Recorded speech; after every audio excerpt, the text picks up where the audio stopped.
Hello, everyone. This is World Review with Ivo Daalder, a weekly look at news from around the world produced by the Chicago Council on Global Affairs. It is Friday, December 20th, the last show of 2024. But some big issues before we end the year. We start with Syria, where, of course, less than 2 weeks ago, rebel forces ousted the longtime dictatorship of the al-Assad family. And since then, we have learned more about the truly monstrous ways in which the regime treated its own people. Justice will take a very long time to restore.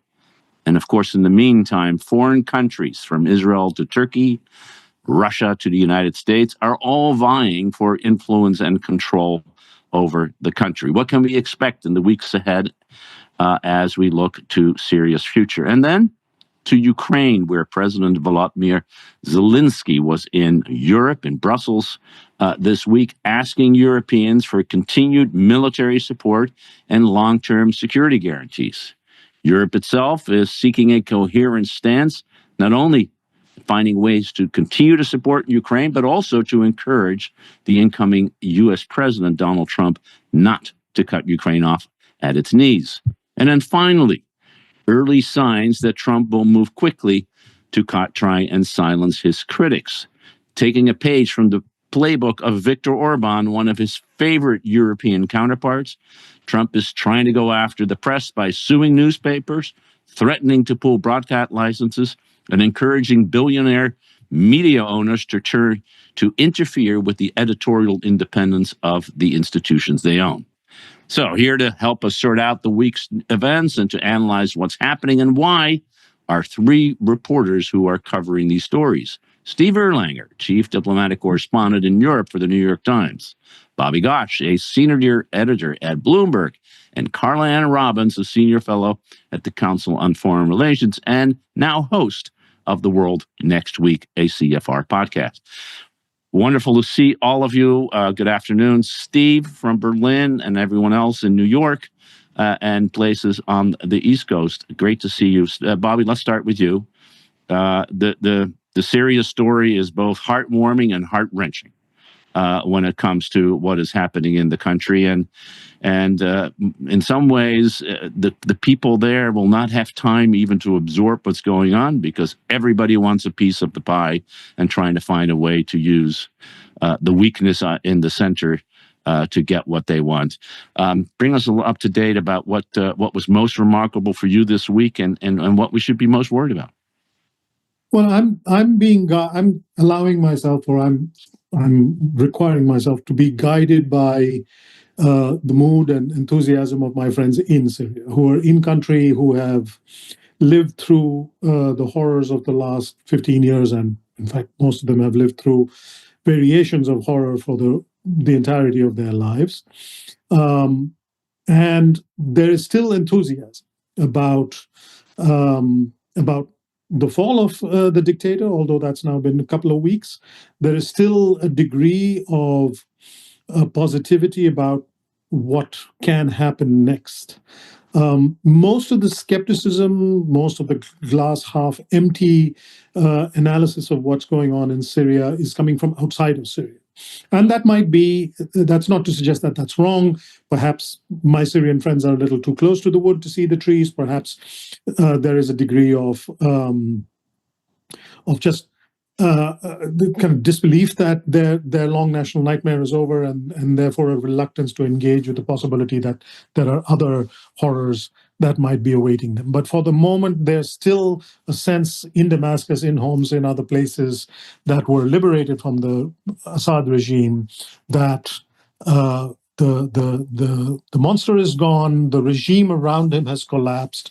The new people who've come in are not entirely unfamiliar, but they seem to be saying the right things, and people want to cling to the possibility that those leaders are sincere. If you take a higher altitude view, you recognize that there are still great perils looming in every corner. So the fighting isn't necessarily over. The regime forces may have melted away, but there are other elements in the civil war that are still active. The Kurds, who are the allies of the West, of the United States, are bracing themselves and in some cases already engaging in combat with the rebel forces that overthrew Assad. And then there's always the prospect of internecine fighting, because these are all different coalitions. This is not a case where one group is taking over the country. This is a case where you have one coalition on one side, another coalition on the other side, and in neither of those two coalitions is there complete consensus on what is and what ought to be. So there's always that prospect.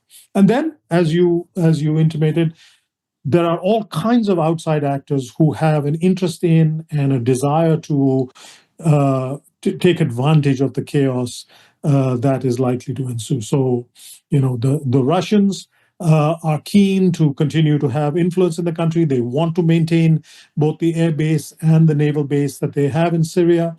The Iranians, having lost their longtime asset in the Assads, are trying to figure out if there is another way in. The Arab states, which had begun the process of reconciling with the Assad regime, are now a little bit at a loss in trying to figure out who in this complex scenario do they put their money behind. And then, of course, the West is sort of trying to gingerly figure out a way forward, especially awkward because many of the people who now appear victorious are designated terrorists or terrorist groups in our view of things. And how do we get past that to start having conversations? And then finally, you have the 800-pound gorilla in the room, which is Recep Tayyip Erdogan of Turkey, who would appear to be in the catbird seat. He has been sidelined a little bit from the mainstream of affairs in the Middle East over the past couple of years.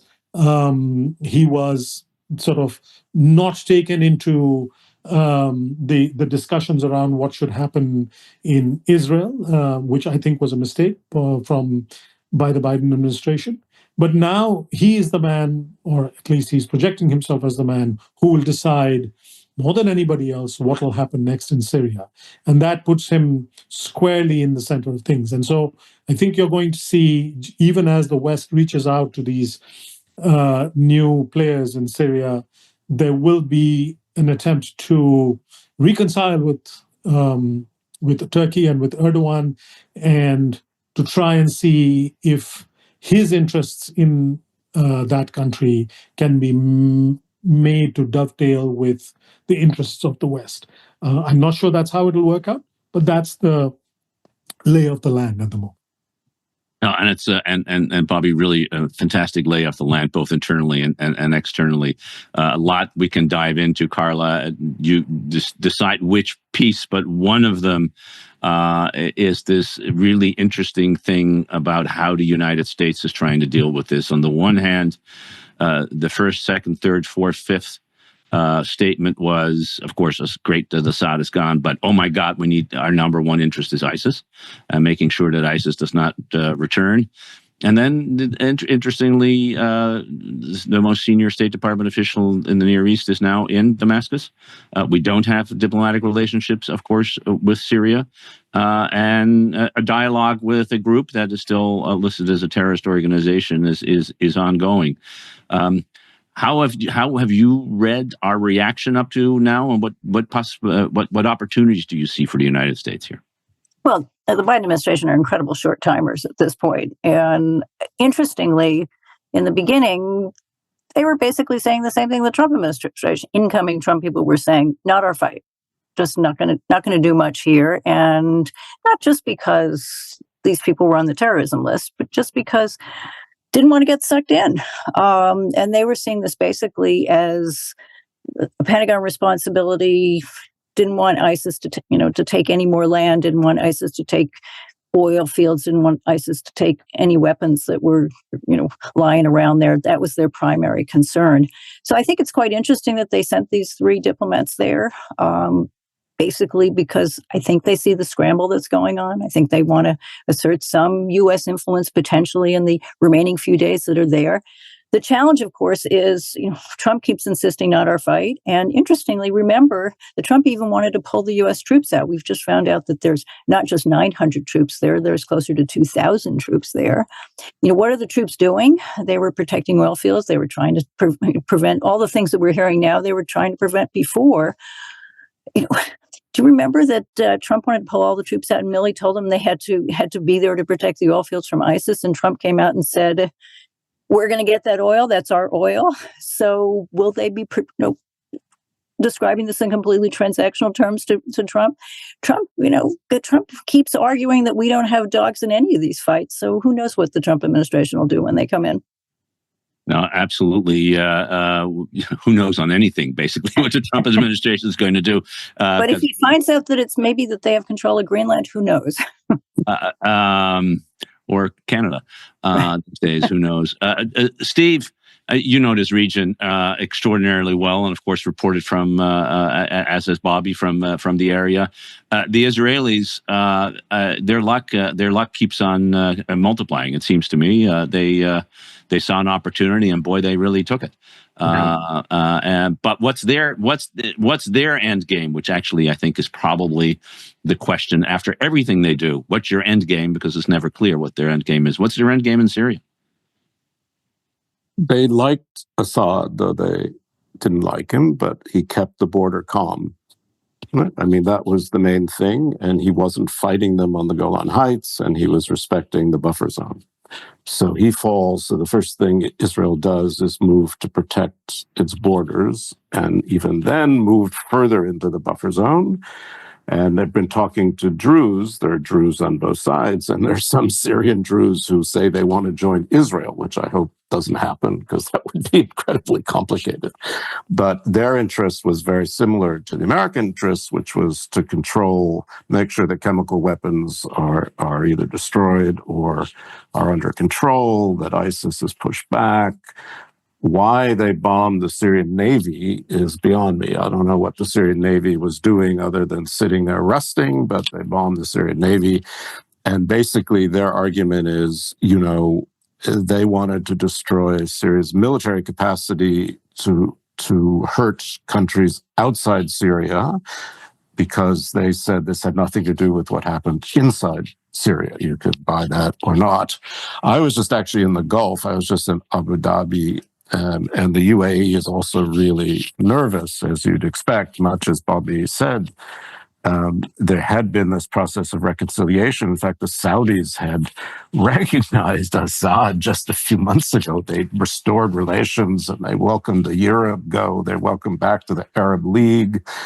And so they're all a little embarrassed. They didn't see this coming either. And they very much are worried about two things. One, they think Mr. al-Golani, whatever we call him, is a radical Islamic guy, no matter what he says. That's how he grew up. Two, ISIS is roaming around. They're worried about Syria remaining fragmented. I mean, the big question for me is, can Syria become a unitary state again with state control over all areas of Syria, which hasn't been true for a long time? Will half of Syria's population were either displaced or in exile? Can they come home? What kind of reconstruction? And will the Turks, as Bobby suggested, will the Turks give up the north? I mean, will they give up their battle against the Kurds, including fighting the Kurds that the United States backs? So, I mean, these are real serious issues. And the other thing that bothers them, frankly, in the Gulf is they don't, Erdogan to them is political Islam light. Erdogan has been close to Hamas, to the Gaza, to the Muslim Brotherhood. I mean, this is not something these Gulf Arabs like very much.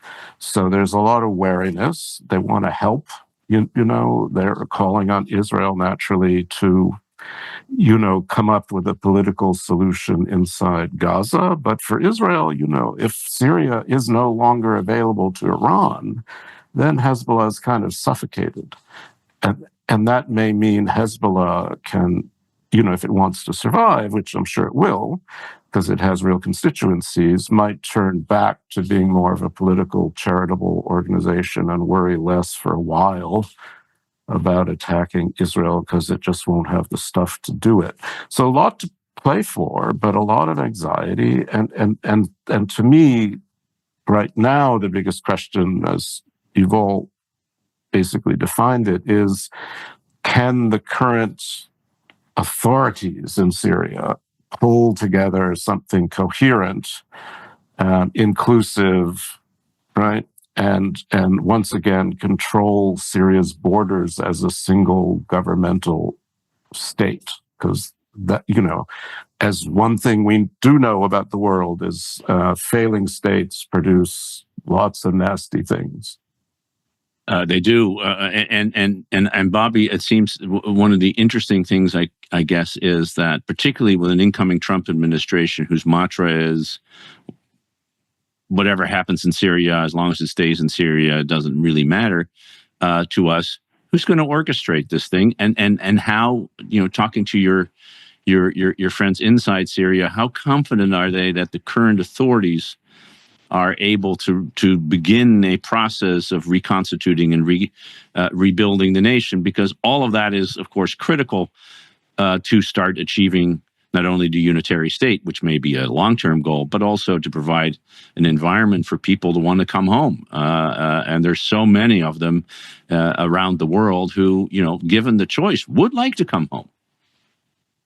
Yes, it's a nobody that I speak with on a regular basis, nobody is expecting the United States to play any kind of role because they haven't seen the United States play any kind of useful role. Their exposure to foreign powers, whichever direction they may come from, has entirely been negative. So they would prefer it if all the foreign powers, whether it's Iran or Russia, Turkey or the US, left them the hell alone. There is also, of course, an acknowledgement and a recognition that won't happen. So the next best thing they can hope for is that these foreign powers do as little damage as possible. There's no expectation that anybody will play a constructive role.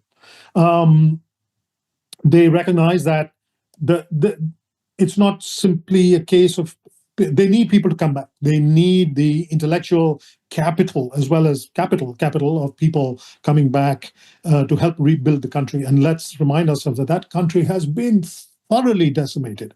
May not be to the level that we've seen in Gaza over the past year, but physically that country has been destroyed over more than a decade now. And so the rebuilding, both physically as well as administratively, rebuilding systems, rebuilding a government, will take years and lots of brain power as well as money. They need their diaspora to pitch in. They need the refugees and displaced people to come home. But come home to what? There are political uncertainties about what's going to come next. And there is then the cost of, for individual families. We did at Bloomberg, we did a story out of Turkey last week. We had our reporters go out to parts of Turkey where you have large concentrations of Syrian refugees. And these are people who've been in Turkey now for 12, 13, 14 years. A lot of them are very young and only have a hazy memory of what Syria was like. They have worked very hard to build new lives in Turkey. They're not so sure they want to give that up and go back to Syria. That first week after Assad fell, there was a lot of, particularly in front of television cameras and on social media, there was a lot of enthusiasm. We get to go home now. We can rebuild the country. We must go home. I want to go home. I'm packing already. There was a lot of that sentiment. You'll notice that that's much less of that now, because people who are confronting the actual reality of going back and beginning to recognize what that would entail are beginning to wonder whether that makes so much sense. So there's going to be a long period of uncertainty among the Syrians themselves about what comes next. Golani has been saying the right things, and he seems to be aware, at least, that he needs about the importance of saying the right things, and we should recognize that that's actually quite an important step. It would be easy enough for him not to say the right things. He is, after all, the victorious figure now in that landscape. He could essentially use this moment, if he were indeed a wolf in sheep's clothing, he could use this moment to get rid of that the sheep's clothing and present himself in true colors. But he is being careful about what he's saying. The things he's saying about Israel, particularly, very, very interesting for an Islamist leader to openly say that Israel has nothing to fear from us, is really quite an extraordinary statement to make. I've never heard an Islamist of any kind say things like that. And we can say, well, he's just, this is just rhetoric. But the advantages for him to use that kind of rhetoric are not great. The potential disadvantages to him for using that rhetoric are actually quite great. So it's something to be taken seriously.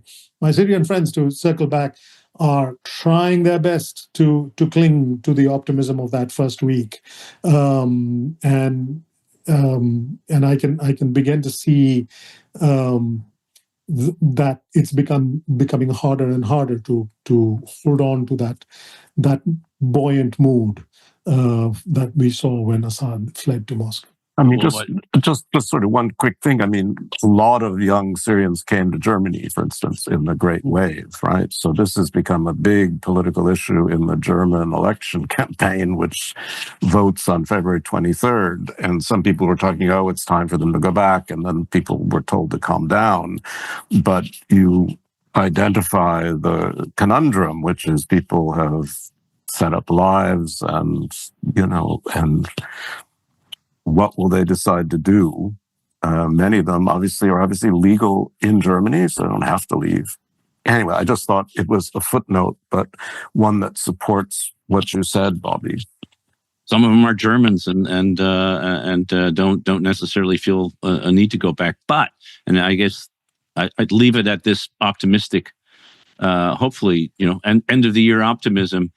There are a lot of people who want Syria to succeed. A lot of Syrians who want Syria to succeed, and the one thing, as Bobby stressed, which is really important, the leadership that is in control is doing things the right way. They're bringing back order. They're having institutions trying to reconstitute. The bureaucrats didn't run away in a way that happened. They weren't thrown out. To the extent, I mean, some of the law enforcement people were, but others weren't, and so hopefully, a long road, but perhaps some optimism that the road is moving in the right direction, which in and of itself is something to hope for. Out of and if any peoples deserve some optimism, some good news, it's the people who suffered for 54 years of one of the most brutal dictatorships the world has ever seen. Steve, let's shift to Ukraine.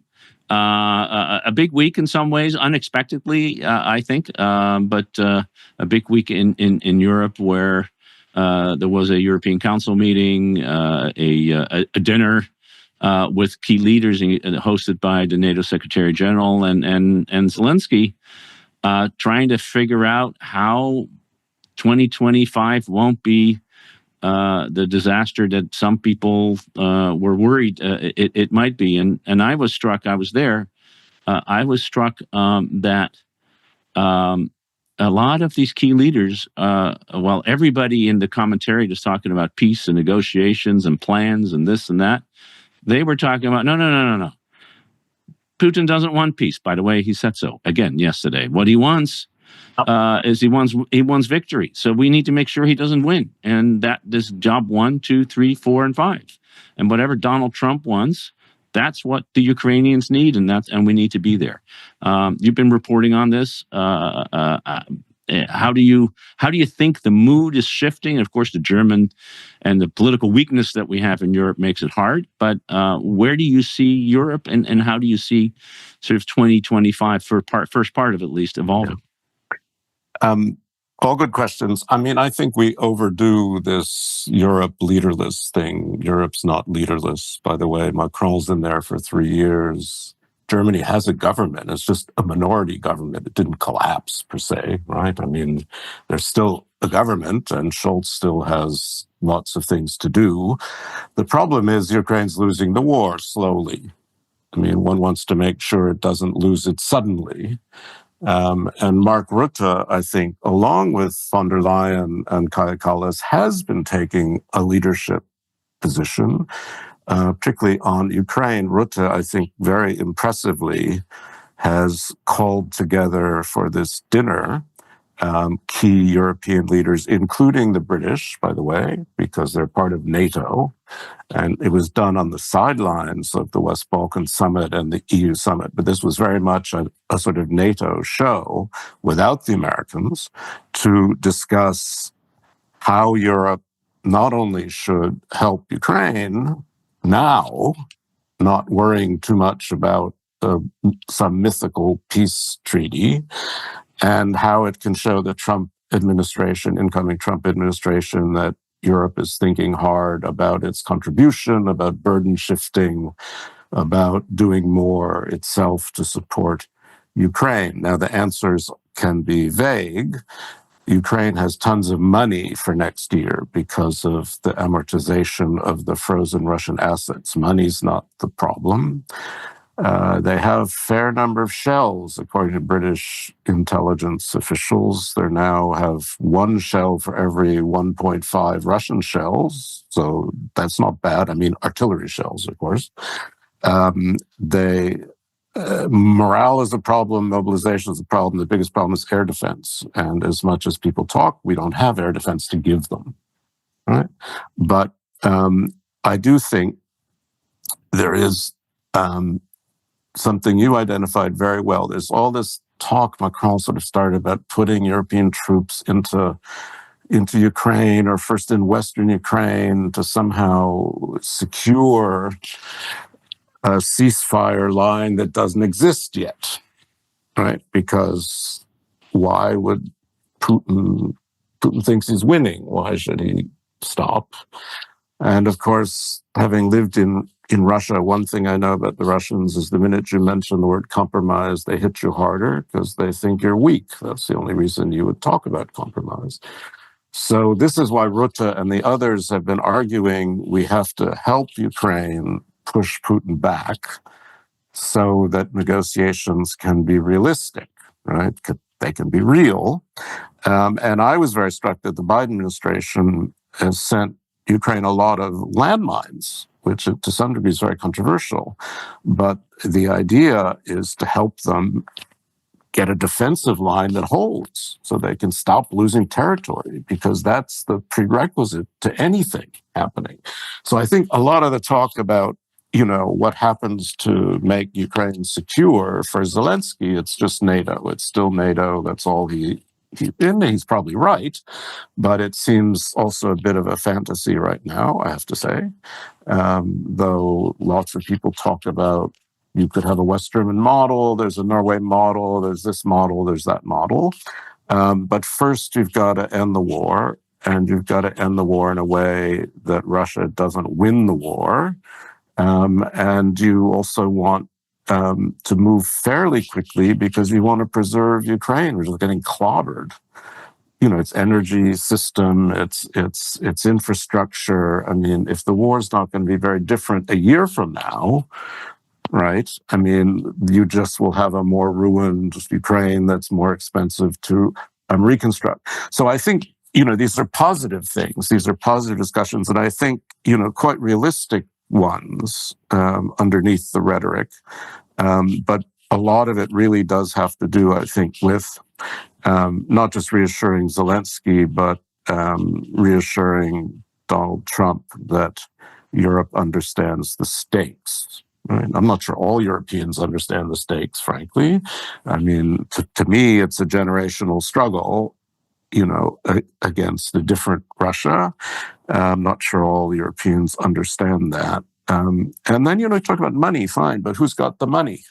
I mean, the Brits don't have money. The Germans don't have money, at least unless they reform their debt brake. The French certainly don't have money. Their spreads on their bonds are much worse than Greece right now.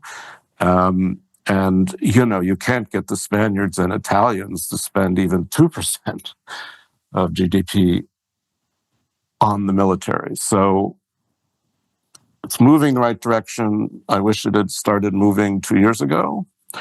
But I find myself encouraged by at least the seriousness of the debate. Yeah, I agree with that very much. And Carla, there is a dialogue not only among Europeans, but the dialogue has an audience of two: Vladimir Putin on the one hand, which you would expect, but Donald Trump on the other hand.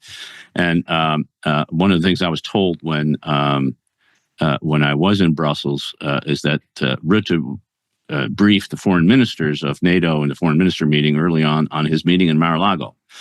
Which wasn't, we're going to do everything, so please stay. It was actually a meeting in which he said, you need to understand that this is existential for us, and therefore it's existential for you.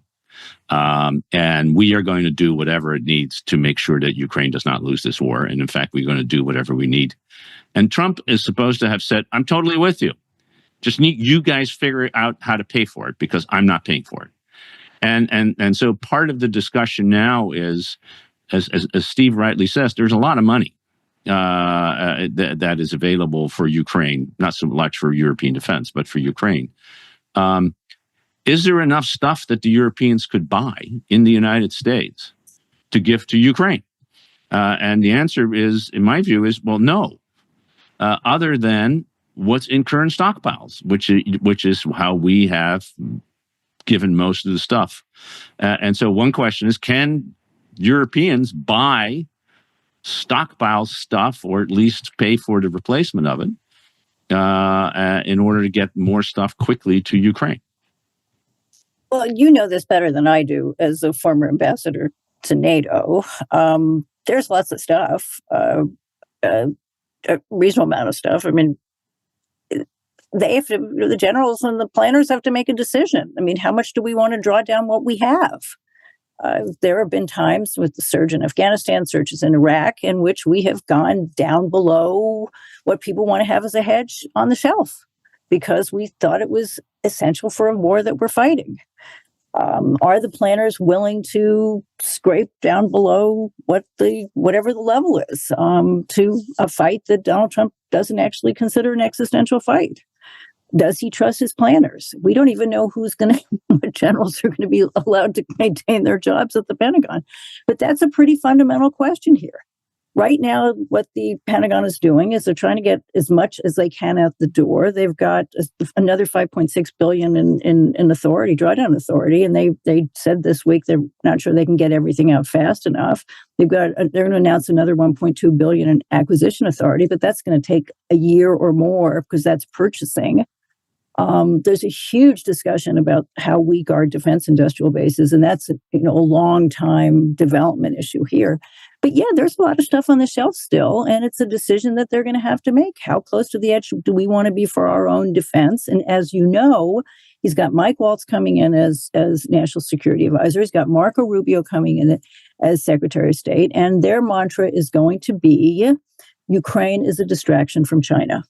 And the distraction from China is going to come down to, are you going to take stuff out of the stockpile that we think we need for China? Now, in reality, it's not the same stuff.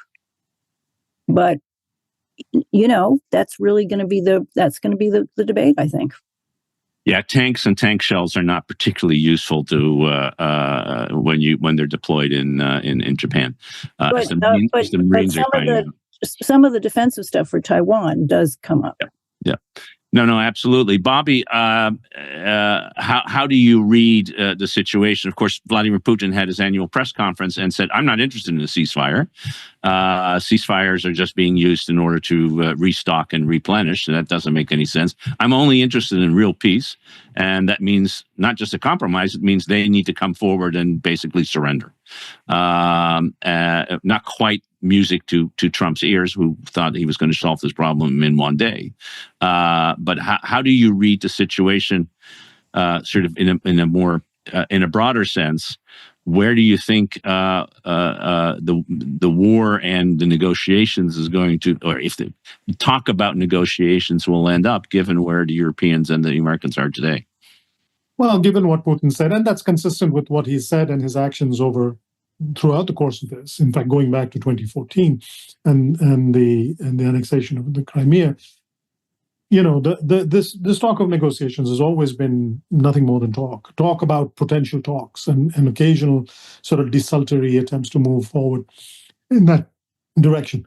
what I think will happen is pretty soon, in the next few weeks or immediately after the swearing in Washington, Putin will stage a major military action of some kind, whether that is a big advance on the ground or a big rocket and missile attack on a big target in Ukraine, a provocation, and that will be the moment of truth, and that'll be the moment of truth for Washington, for the Trump administration, and a moment of truth for the Europeans and everybody around the world, including the Europeans but especially the Ukrainians, will be looking to Washington to see how Washington reacts, and that's when push.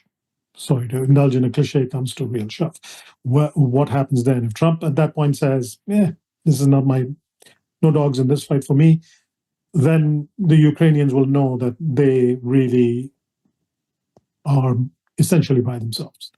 With all the best intentions in Europe, I don't think that's going to be enough to give them the protection they need from the Russians. And that's what I myself am bracing for. And I imagine that everybody who's been following this conflict for a long time will be bracing for that big provocation that comes on the 15th of January or the 25th of January. There's a big provocation. Another scenario option, which is probably not as good as yours, Bobby, which is that Trump does convince Putin, which shouldn't be that hard, to have a big meeting. Whether Zelensky's there or not, I don't know. There'll be a lot of media attention in the usual Trump way and tweets in the middle of the night. And the end result could be just as you described, very, very little, because I do think Trump would like to end what he considers Biden's wars, both in Ukraine and in Gaza. He wants to take credit for that.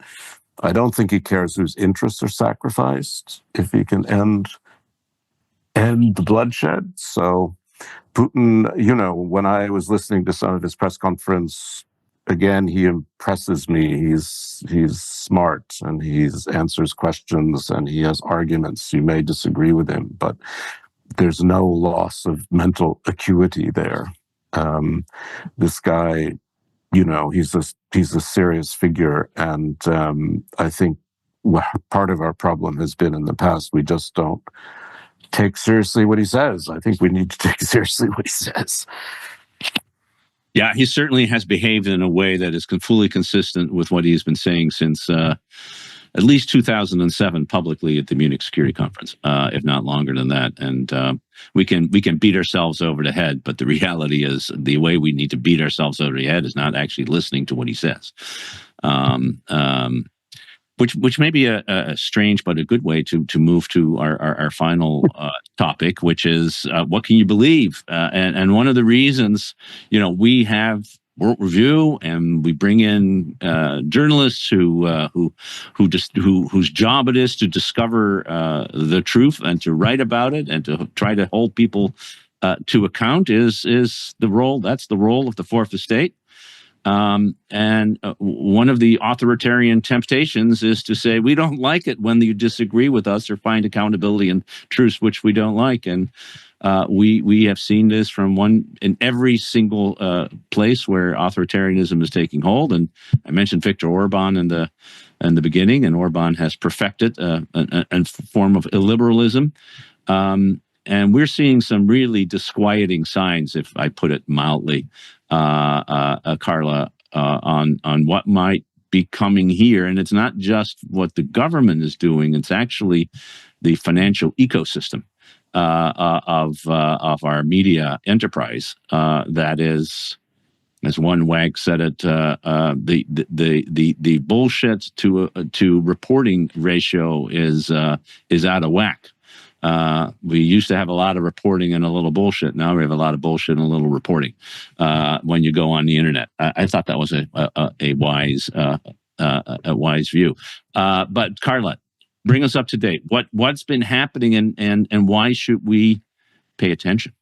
Well, first of all, I would like to defend our employers and our former employers, I still think the New York Times is doing an extraordinary job. I think Bloomberg does an extraordinary job. But let me my former employer, the Wall Street Journal, remarkably does an extraordinary job. So let me make clear that what I meant here is that the totality of the information sphere.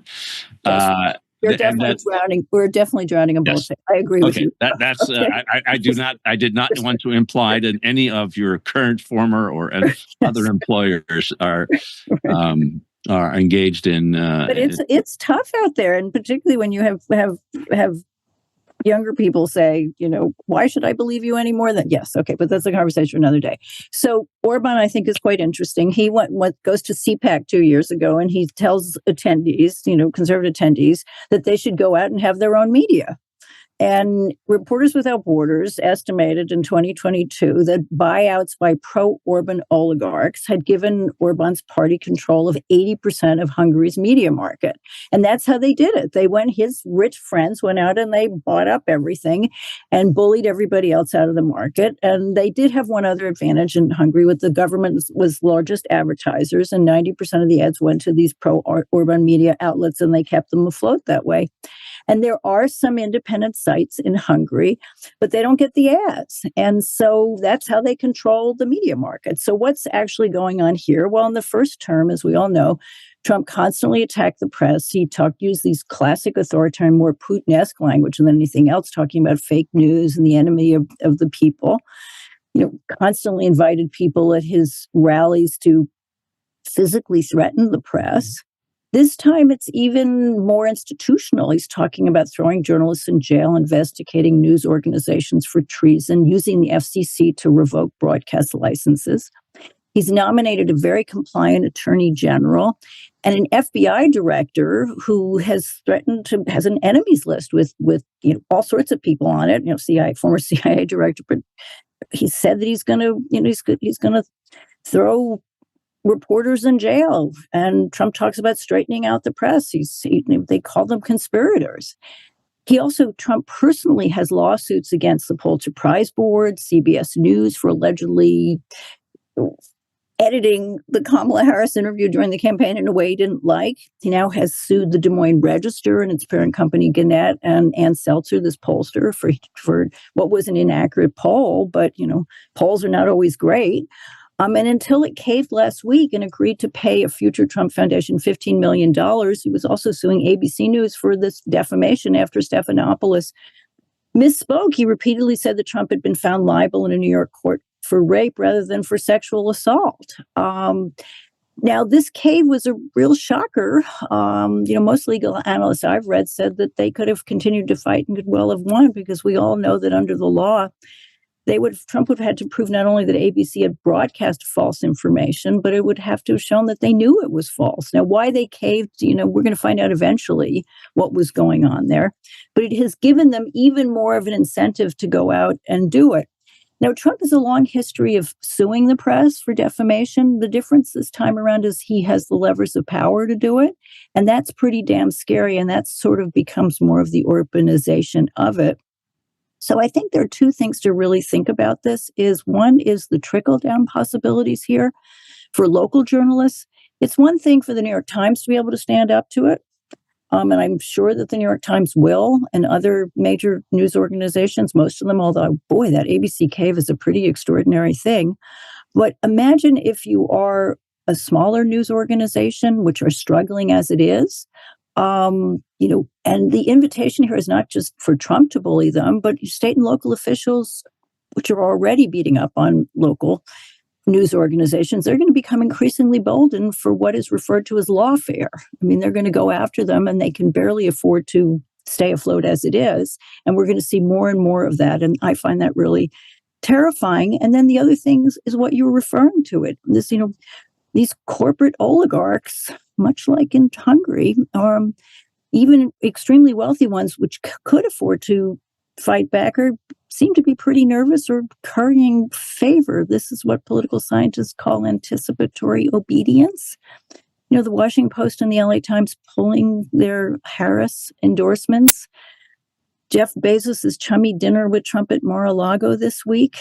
This is not a good sign for the newspaper that was the Watergate newspaper and the one that picked up the Pentagon Papers after the Times was shut down by the courts. So is it going to be Hungary anytime soon? I don't think so, but I think we have a lot of reasons to be scared. Bobby, you've reported from all over the world, including run papers as editor and other places all around the world. And stood up in India and got really pressured and harassed in India. Right. So how do you see it in the 30 seconds that we have left? No, I'll give you more than that because it's too important. I think we give Hungary too much credit. Viktor Orban has not had a single fresh idea in his brain. He's copied from Erdogan. He's looked around. These things have happened elsewhere before they happened in Hungary. The Hungarian media didn't take it seriously enough, I suspect, and we shouldn't make the same mistake. I've seen this happen in India, where we went from having one of the most vibrant and most feisty media landscapes anywhere in the global south to having a completely compliant and captured media just like that. And so as much as we take pride in the institutions in this country, the media institutions that are still standing up, and Carla named them at the start, we should not take it for granted that they will be able to continue to do so, or that indeed their ownerships will want them to continue to do so. These things turn very, very, very quickly. And it behooves us to pay attention to what's happened in those places and learn from them. I think the intent from the Trump administration has been very, very clearly advertised and projected. We know what they want. There is no excuse. We cannot afford to be surprised. And this is Trump's second term. So nor can we allow ourselves the comfort of thinking, oh, he can't possibly be serious when he says these things.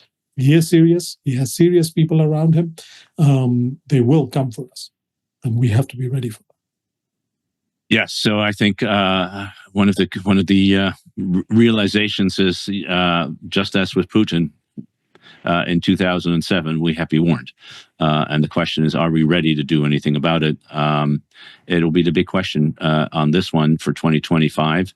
I'm grateful for the fact that every week I get to talk to people who are still digging deep, thinking through what is happening in the world, and helping people to understand that in a way that reflects their journalistic ethics and importantly, their incredible capability. And I can't think of three people who've done that better in their careers, long careers, all three of us, than Carla Robbins now at the Council on Foreign Relations, but of course previously with the Wall Street Journal and the New York Times, Bobby Ghosh with Bloomberg, and previously with God knows how many different places, including the Times of India, when it was still publishing what it needed to publish. Steve Erlanger, who I've known since he was a young cup reporter at the Boston Globe, but so long now at the New York Times. Thank you all three for joining us, not only today, but so many times throughout the year. I'm looking forward to continue to do that in 2025. I want to thank everybody for tuning in today. As always, it was great to have you. We're going to take a 3-week break. We're not back till January 10th, just to give our production team a little time off. I hope you will do the same. If you do read, please read Syria's media. You might even want to subscribe to the media we talked about, although we're not in the advertising business. Or you can just come to the Chicago Council on Global Affairs and find out what's happening in the world. That's what we do. Thanks so much for tuning in. Have a great weekend, wonderful holiday, and we will see you in 2025. Thanks, Ivo.